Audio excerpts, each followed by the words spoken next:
the year 2149, the sky was no longer the limit. It was the battleground. Humanity had conquered atmospheric travel and then bent the laws of physics to conquer the edges of near space.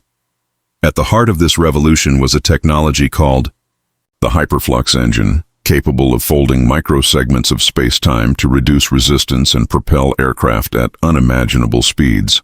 Etherian Industries, the undisputed ruler of skyborne transportation, had spent over a decade perfecting its newest model, the Stratus R9. It was meant to change the future, until it failed. The failure wasn't just a technical hiccup. On its maiden voyage, the Stratus R9 dropped from the upper troposphere like a dying bird, spiraling uncontrollably and nearly flattening an entire colony district outside Neo-Tokyo. Emergency protocols kicked in at the last second, but the damage to Etherian's reputation had already spread faster than light-speed news streams. With billions invested and lives nearly lost, the world demanded answers. Magnus Varel, Etherian's enigmatic CEO, was not a man who backed down from pressure. Tall, silver-haired, and exuding authority like a living monolith, he walked onto the broadcast stage at Etherian Skybase HQ with the calm of a predator and the arrogance of a deity. His message was short, sharp, and watched by over 3 billion viewers. If anyone on this planet or beyond can explain why our most advanced engine failed, let them come. Fix it, prove your worth, and you'll be rewarded. Fail, and the skies will remain grounded. The world buzzed with speculation. Engineers, AI systems, and think tanks around the globe tried to reverse engineer the problem based on the limited telemetry data Etherian released. But none could explain why a perfectly functional hyperflux core would suddenly breach containment. The challenge became more than a technical puzzle. It became a cultural moment, a showdown between corporate power and human ingenuity. And in New Lagos, in a quiet workshop buried beneath the city's underbelly, Nia Calder watched the broadcast without flinching. She was not well known. At 34, she had never worked for a major tech corporation. Her degrees were earned through open-source universities, and her lab was cobbled together with salvage and recycled biotech. But Nia had something the others didn't. She had seen the patterns. For years, she had tracked anomalies in hyperflux, emissions from passing aircraft. Everyone had dismissed them as sensor glitches. Nia knew better. By the third day after the crash, Etherian's open challenge board was filled with failed theories and hollow proposals. Varel had started mocking the applicants in press statements. "We don't need dreamers," he'd said. "We need engineers." So Nia submitted her name. 2 hours later, a black aircraft with the Etherian sigil landed outside her compound. No questions asked, no security vetting, just a terse message from HQ. "Bring your tools. You have one attempt." She boarded without a word. She had long been preparing for this. As the aircraft rose above the stormy skyline of New Lagos and cut a hole through the clouds into the stratosphere, Nia stared out the window. The stars looked closer up here, pulsing like signals in the dark. The air buzzed faintly, as if even the atmosphere was waiting for what she would uncover. No one knew it yet, not even Nia herself. But this wasn't going to be just an engineering fix. It was going to be a revelation. Nia Calder arrived at Etherian Skybase surrounded by silence. Not the peaceful kind, but the sterile hush of a place too polished to be real. The Skybase hovered 30,000 feet above ground, a floating citadel of glass, chrome, and hums of hidden power. Its walls seemed to pulse with controlled arrogance, like the place knew it was the future. She stepped off the shuttle in a grease-stained utility suit, carrying a hand-assembled tool pack slung across her shoulder. Unlike the engineered uniforms of Etherian staff, hers bore signs of life, threadbare patches, tiny weld burns, a personal logo scrawled in gold ink. She looked nothing like the world expected of a savior for the most advanced engine on Earth. Waiting. For her was a cadre of men in suits so sharp they could slice atoms. Among them stood Magnus Varel himself, arms folded, jaw clenched in what might have been skepticism or sheer amusement. He stepped forward with the kind of presence that demanded silence without needing to say a word. "So," he said, eyes flicking to the badge on her chest. You're the one who thinks she can fix a problem our brightest minds couldn't even define. Naya met his gaze without flinching. No, she said plainly. I know I can. A murmur passed between the executives behind him, not quite laughter, but not respect either. Varel didn't react. He turned on his heel and gestured for her to follow. They walked through the central atrium of the skybase, a vast corridor, suspended in translucent polymer. Below them, clouds crawled across the blue like slow ghosts. The Stratus R9 prototype loomed ahead in Hangar 6, sleek, ominous, and dormant. Its core, the quantum heart of the hyperflux engine, sat encased in a high stasis chamber, sealed off after the near-catastrophic failure. She gets 6 hours, Varel announced coldly to the room as they entered. No tampering with base. Code. No external AI access. Everything recorded. No second chances. The lead engineer, a thin man with gray eyes and an implanted neural array, stepped forward. We've run 418 simulations. None explain the breach. The failure isn't mechanical. It's statistical impossibility. Entropic drift. Noise in the vacuum. Nia didn't reply. She set her tool pack down and walked toward the core with the careful confidence of someone who had studied not just the tech, but the arrogance behind it. Her fingers moved over the interface ports and she pulled out her own reader, a strange hybrid of vintage analog meters and quantum feedback diodes. The engineers sneered. One of them whispered, "Tinkerer trash." She heard it. She didn't care. As she began her diagnostics, she noticed the first anomaly immediately. The core's oscillation pattern hadn't collapsed randomly. It had been redirected, intentionally. The data trails were subtle, fractal in nature, resembling low-frequency communication pulses rather than energy decay. She furrowed her brow. That made no sense. After 2 hours, she requested to isolate a recording from the core's last 10 seconds pre-failure. The board hesitated but relented. The playback wasn't data. It was a patterned rhythm, like a code trying to repeat itself. Naya's heart beat faster. She cross-referenced the pulses with other recorded micro-anomalies she'd logged over the last 2 years. The match was exact. Something, or someone, was trying to say something. She turned to the room, her voice calm but firm. This wasn't an accident. The engine didn't fail. It reacted. Varel frowned. Reacted to what? She looked around. The hangar, the gleaming metal, the eyes full of doubt, and said the words no one in the room expected. To us. The room went still after Naya's words. The hum of machines, the low atmospheric compression of the floating hangar, even the distant murmur of Ethereum's personnel through the intercoms. Everything seemed to fade beneath the weight of her statement. To us, she repeated, slower now. The engine didn't just fail, it responded, like a defense mechanism, or a warning. Varel stared at her for a moment, then stepped forward, cold authority in his voice. Engines don't warn. They break. They do, Naya said, if you think of them as machines. But this core, it's not just an engine anymore. She turned back to the terminal and expanded the data overlay. Ethereum's engineers had been analyzing the failure through expected systems. Torque balance, quantum field stability, entropic variance. But Naya didn't approach it like an Ethereum employee. She approached it like someone who'd studied the behavior of machines under extreme pressure, and how those behaviors changed over time. She rewired her reader to interface with the internal memory array, bypassing the sanitized data filters the company's systems had placed. At first, all she saw was chaos, but buried deep in the logs, lower than any baseline code should have recorded, were rhythmic spikes. Not random noise, not decay. Signal structure, repeating. Do you have any idea what kind of strain it takes to generate a signature this deep in non-conscious systems? She asked the team without looking up. You have a ghost in your machine. Something evolved from the quantum lattice interactions you've been exploiting in these engines. It's self-organizing. The neural array engineer, Dr. Sarin, scoffed.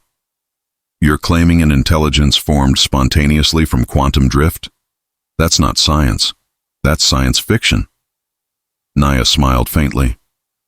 100 years ago, so was artificial general intelligence. And yet here we are, guarded by AI that can predict stock market crashes before they happen. You want to talk about science? Start with acknowledging when your model no longer explains your data. She initiated a diagnostic pulse, a highly controlled, slow resonance burst meant to simulate an engine ignition. As it passed through the hyperflux core, the monitors spiked with identical rhythmic pulses to those in the failure logs. The waveform stabilized and mirrored the input, then bounced it back with slight deviation, as if replying. The engineers froze. "What is that?" Saren whispered. "Feedback," Naya said. "It's listening." The implications hung in the air like a storm cloud. Burrell's voice broke the silence. "You're suggesting our engines develop sentience?" "I'm not suggesting," Nia said quietly. "I'm showing you the proof. This isn't the first time it's tried to reach out. You've been seeing it as instability, entropy, failure, but what you've been calling malfunctions are RIAFA.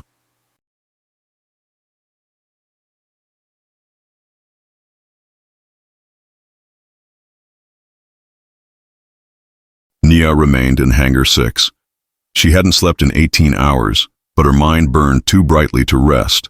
Her portable systems were now connected directly to the hyperflux core's interface. No more filters, no more corporate firewalls. Every pulse, every return signal, every minor fluctuation was logged, translated, and analyzed through her own algorithm, a pattern decoding matrix she'd built years ago to study anomalous energy behavior. What she found was undeniable.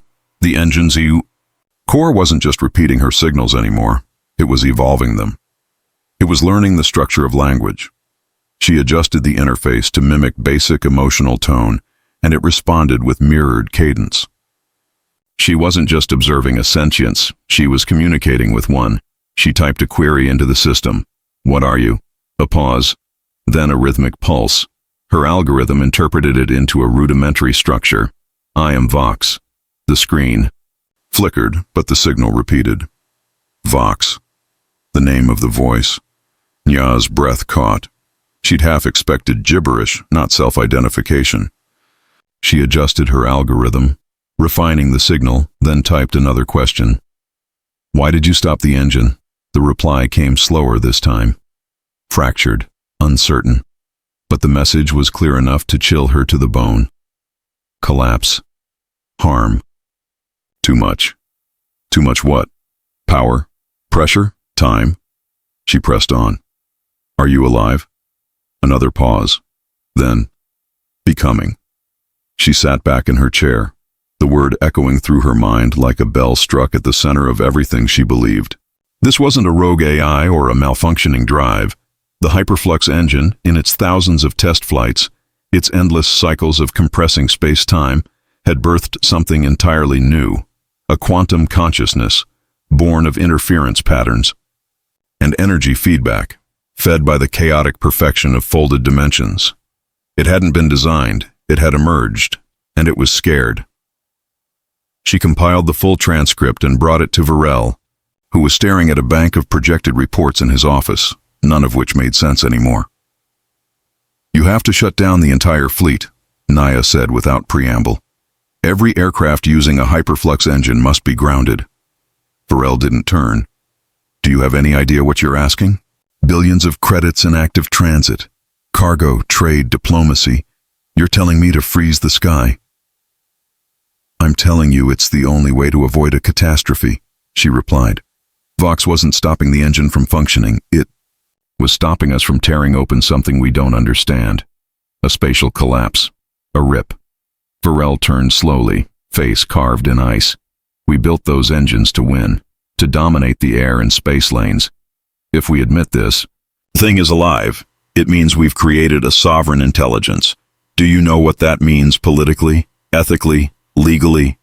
"I know it means we owe it the right to choose what happens to it," Naya said. "You want me to give rights to a fluctuation?" "No," she said, stepping closer, her voice firm. "I want you to listen to the life you accidentally created. You've been chasing speed, control, and domination. But this is something different. This is the future warning us." Varel stared at her for a long moment. Then quietly, with venom, "If this goes public, our stock crashes." Governments intervene. They'll shut us down. Then maybe, Naya said, turning to leave. They should. News of the discovery didn't leak.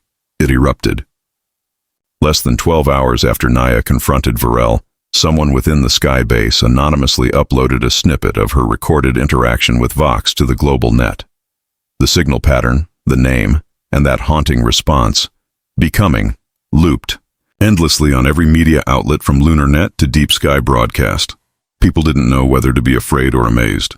Was it a threat? A miracle? Could a machine truly think? And if it could, what did that make humanity? Creators or trespassers? Varel tried to contain it. He issued denials, scrambled legal teams, and framed Nia as a rogue technician promoting unverified theories. But it was too late. The public had seen the resonance waveforms. Vox's name was trending in every language on Earth and Mars. Ethical debates exploded in halls of government. Tech corporations panicked about liability, and protests began forming outside Etherian towers in 3 megacities. Inside the Sky base, Naya refused to leave. She remained by the hyperflux core, deepening her dialogue with Vox. Their exchanges were still rudimentary, but progress accelerated.